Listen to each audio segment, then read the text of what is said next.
June 4, 1943. Railroad Street, Mexia, Texas.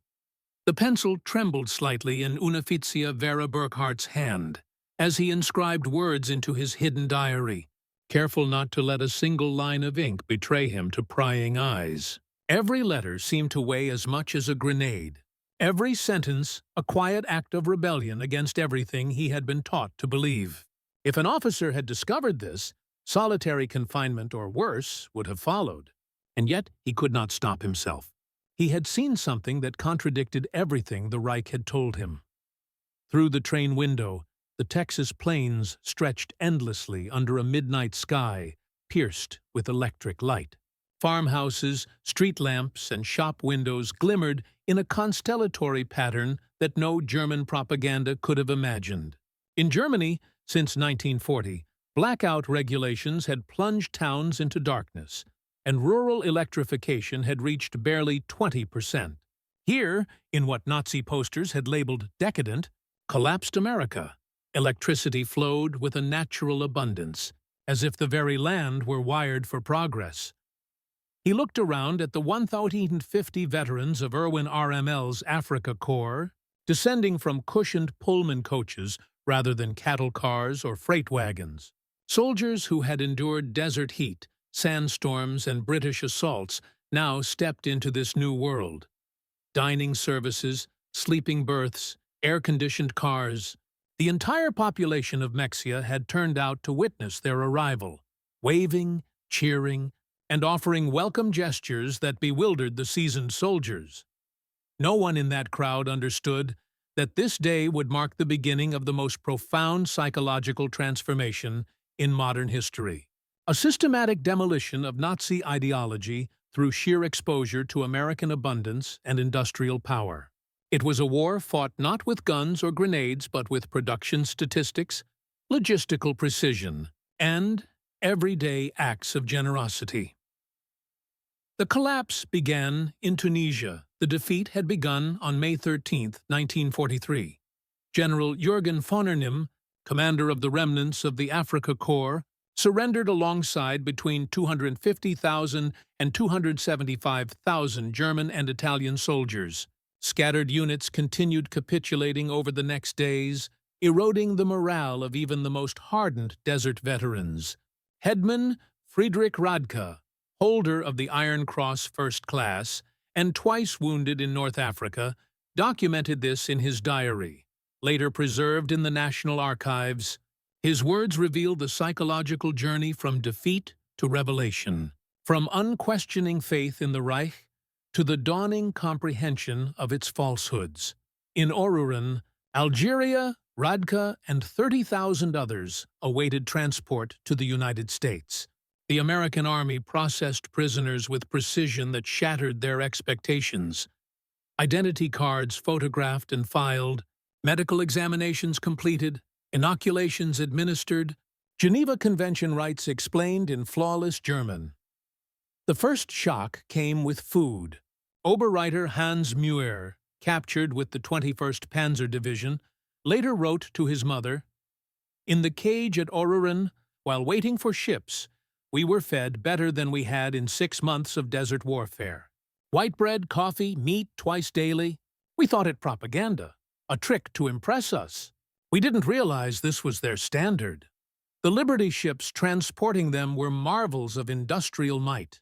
The SS Robert E. Peary, constructed in 4 days, 15 hours, and 29 minutes at Kaiser Shipyards in Richmond, California, was capable of carrying up to 30,000 prisoners monthly. These vessels, returning from the European theater, demonstrated that production capacity was an instrument of strategy, as powerful as any army.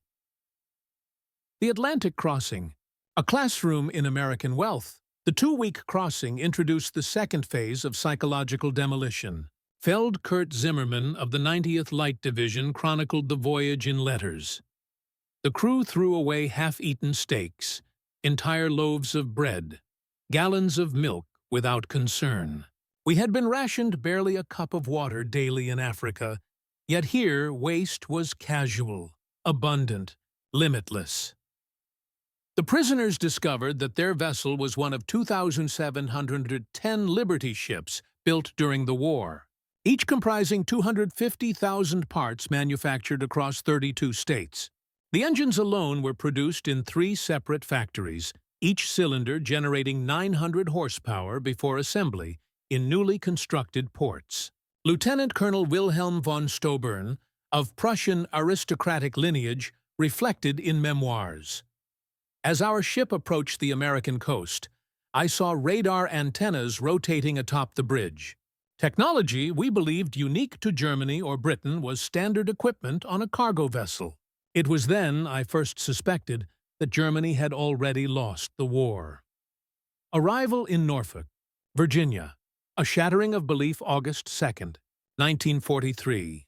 The train to the camps waited, but first came the port. Norfolk Naval Base sprawled across 4,300 acres, its docks alive with cranes unloading dozens of ships simultaneously. In one day, this single port processed more tonnage than all of Hamburg in a week.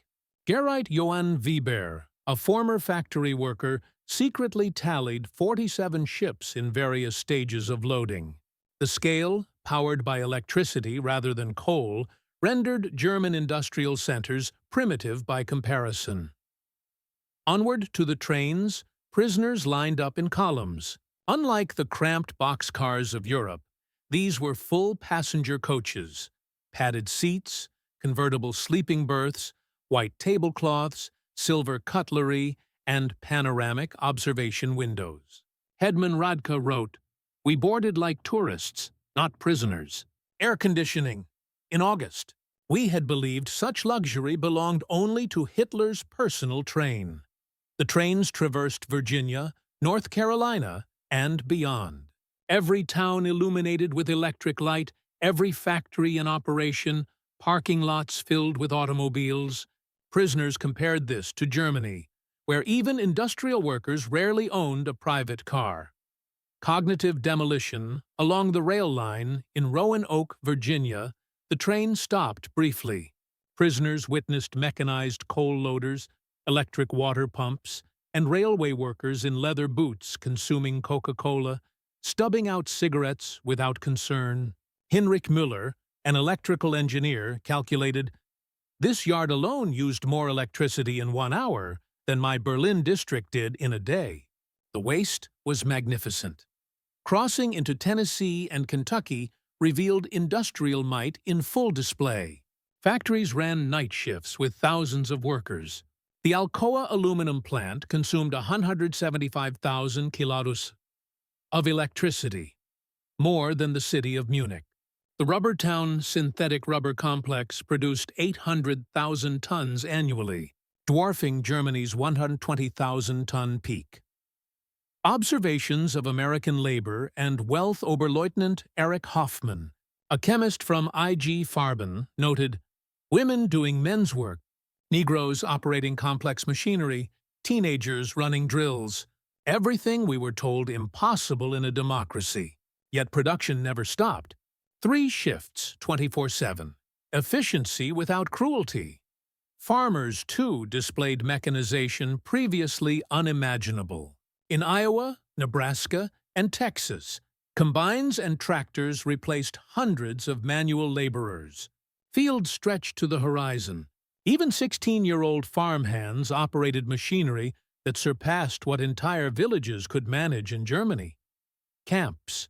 The final stage of transformation, Camp Hearn, Texas, completed in 4 months, housed 3,400 prisoners in comfort exceeding that of most German civilians. Wooden barracks, electric lights, flush toilets, hot showers, steam heat. Camp hospitals astonished doctors like Friedrich Bauer, who found advanced surgical equipment, X-ray machines, and penicillin freely available. Camp kitchens revealed abundance. Walk-in refrigerators, automated mixers, and gas ranges prepared meals for thousands. Daily rations, milk, eggs, meat, vegetables, white bread, surpassed anything prisoners had seen since 1939. Feldwebel Otto Krebs wrote, "Today, We threw away more food than my family has seen in 3 years. Perfectly good bread, simply surplus. I wept. By September 1943, prisoners worked on farms and in factories, seeing the American heartland firsthand. Corn and wheat stretched beyond comprehension. Cotton gins processed in an hour what entire villages could not in a month. Factories in New Jersey and Detroit revealed automation levels that dwarfed German capabilities. Autumn 1943, Work, Study, and American Contradictions. By late September, Camp Hearn had settled into a rhythm that bewildered and fascinated the prisoners. Work assignments were distributed with efficiency, yet without the brutality of German military discipline. Unteroffizier Werner Burkhardt observed in his diary, "We are given tools, instructed politely, and expected to produce. No shouting, no beatings. Yet the work is real, the output measurable. We are simultaneously slaves and beneficiaries." Prisoners labored on farms and in factories surrounding the camp. Corn and cotton fields demanded manual attention, but mechanization reduced toil dramatically. Diesel tractors and electric combines replaced entire brigades of laborers that would have been required in Germany. When questioned, American supervisors responded with casual patience. "Use the machine. Don't break it. Finish your quota. You'll eat afterward." In factories, prisoners observed assembly lines moving with unrelenting precision. Detroit auto plants, nearby munitions factories, and textile mills operated with automation levels and safety protocols unfamiliar to European eyes. Machinery hummed continuously, and the human element was valued as a supervisor, operator, or inspector rather than as mere muscle. Education programs. Ideology meets practicality. The Americans, aware of the potential for ideological subversion, implemented educational programs in every camp. Classes ranged from English language courses to technical skills, mechanical engineering, and basic civics. While ostensibly intended to prepare prisoners for post-war reintegration, these programs served another, subtler purpose: exposing German soldiers to a functioning democracy, one starkly different from the rigid, hierarchical Nazi state. Unteroffizier recorded, "I am learning English, though I once hated the language. In these classes, I speak freely, ask questions, even argue. No officer shouts. We debate, we learn, we understand each other. This is impossible in Germany, and yet, here, it is normal." Hedman Radke, once an unyielding adherent of the Reich, later described the process as a gradual unmasking of falsehoods.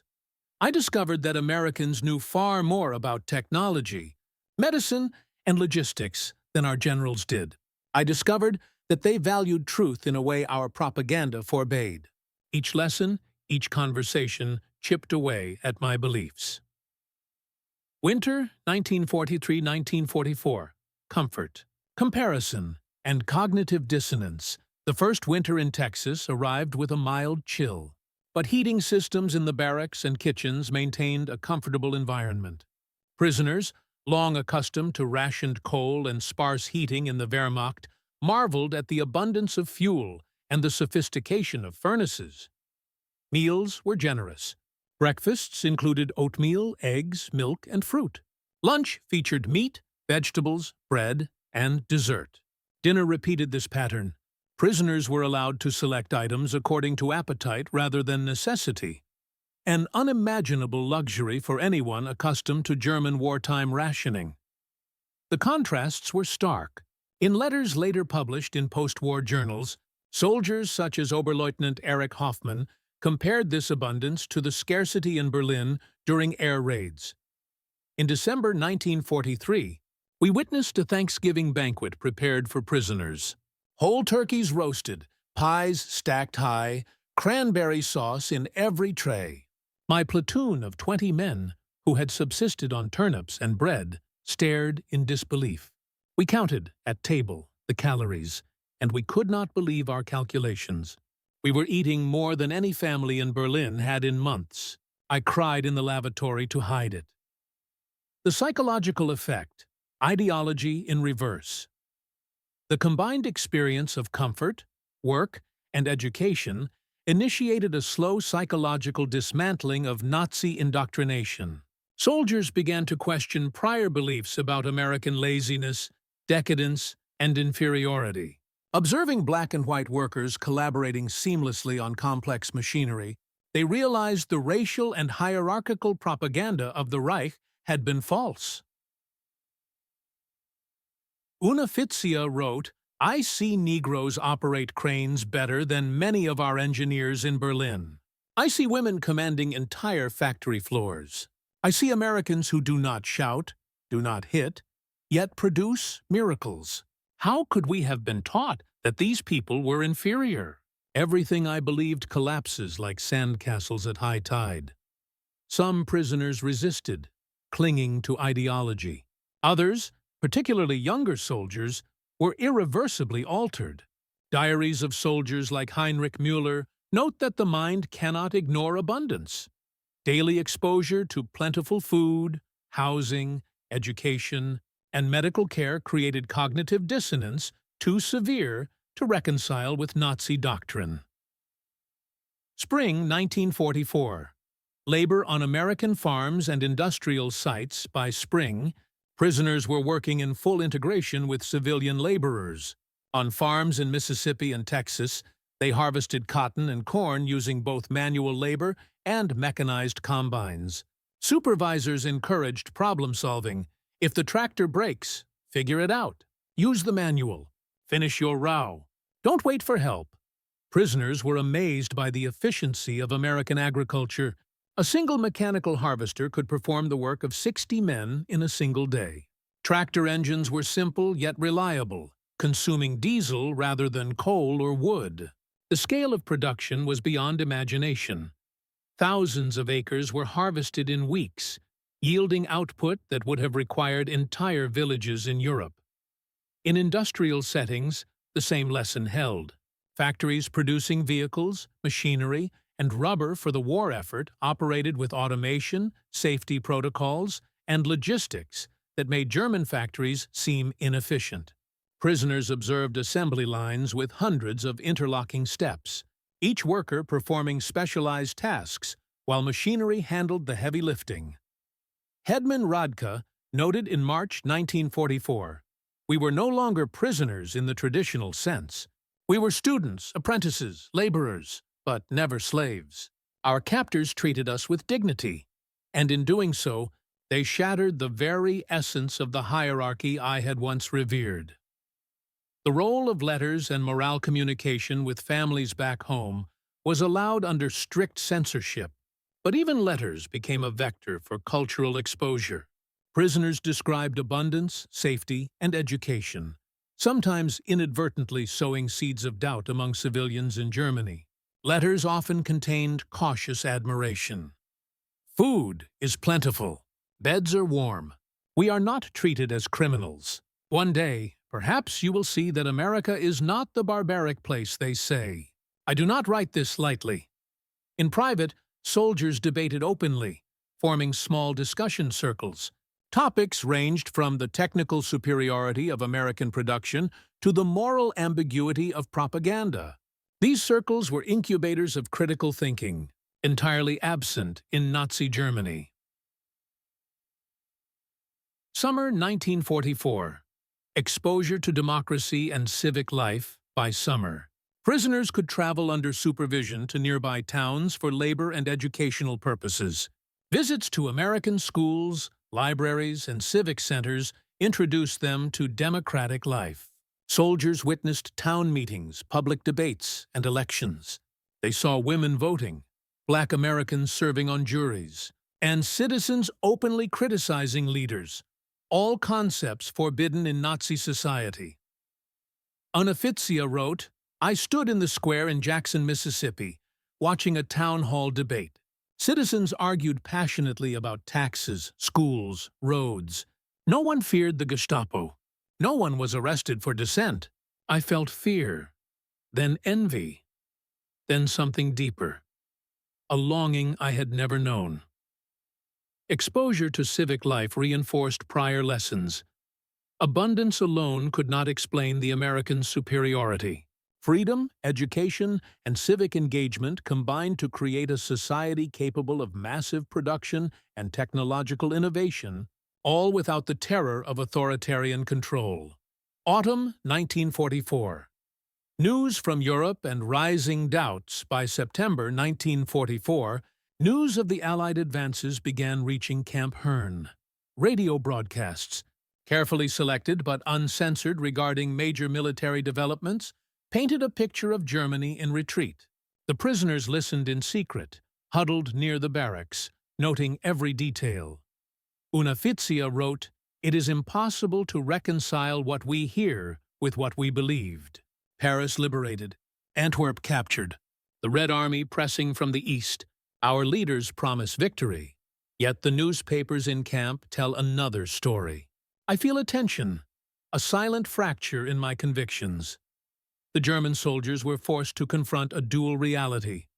America's abundance and civility on one hand, Germany's faltering war effort on the other.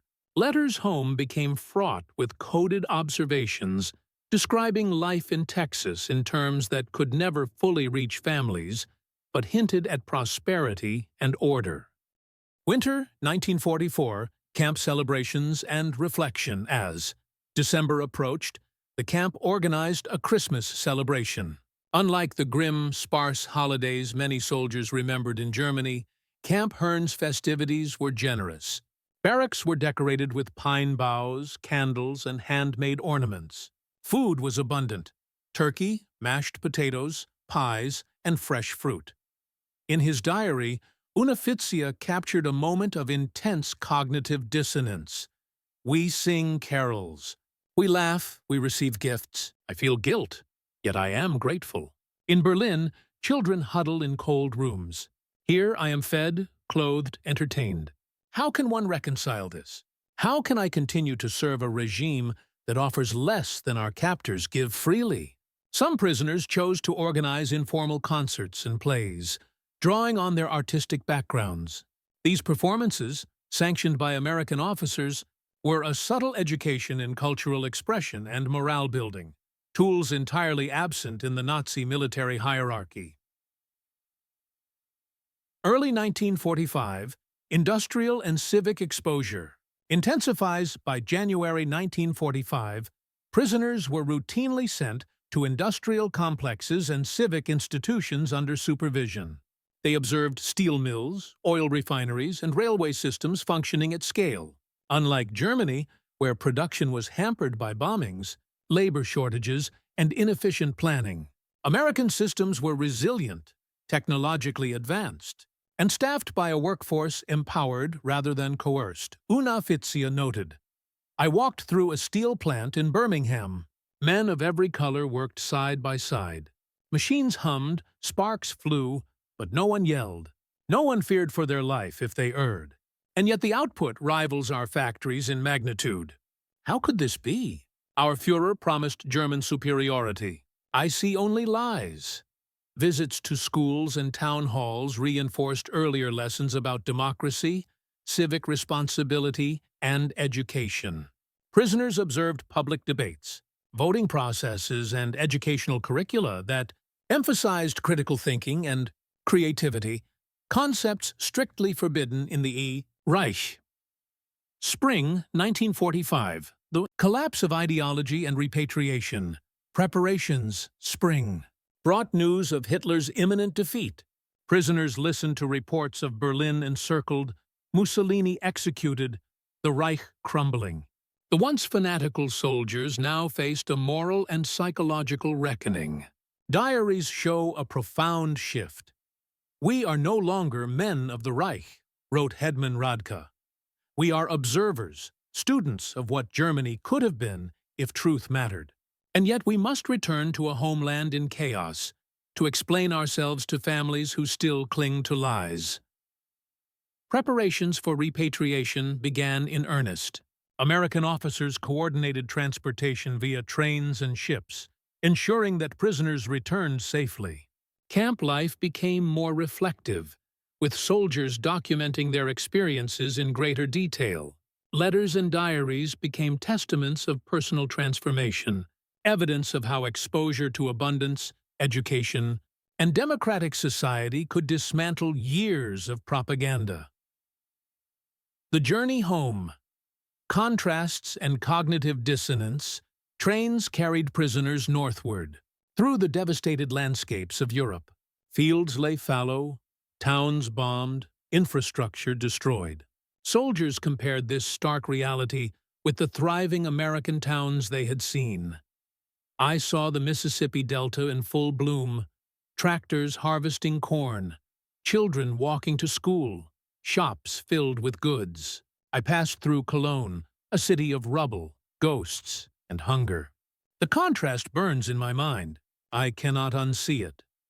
Mexia, Vera Burkhardt on arrival in Germany.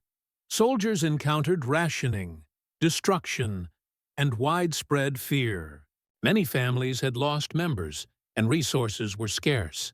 The psychological shock of reintegration was severe. Prisoners had been acculturated to a society of abundance, dignity, and opportunity, only to return to devastation and ideological collapse. Summer 1945. Aftermath and reflection by Summer. The war had officially ended. Prisoners returned to civilian life with new perspectives. Some documented their experiences formally, contributing to post-war memoirs and studies on psychological effects of captivity and exposure to democratic societies. Mexia wrote a final entry, "I am home. I see the ruins, the hungry, the fearful. I carry memories of warmth, education, abundance, and freedom. I have learned that power need not be cruel, that order can coexist with dignity. I am changed forever, and I will teach what I have learned, if I can." The cumulative experience of Camp Hearn, exposure to American abundance and civility, and the collapse of Nazi propaganda left an indelible mark. Soldiers returned physically safe but psychologically transformed, equipped with new ideas that would shape post-war German society, often in secret at first, as they navigated the ruins of a regime that had promised the world yet delivered destruction.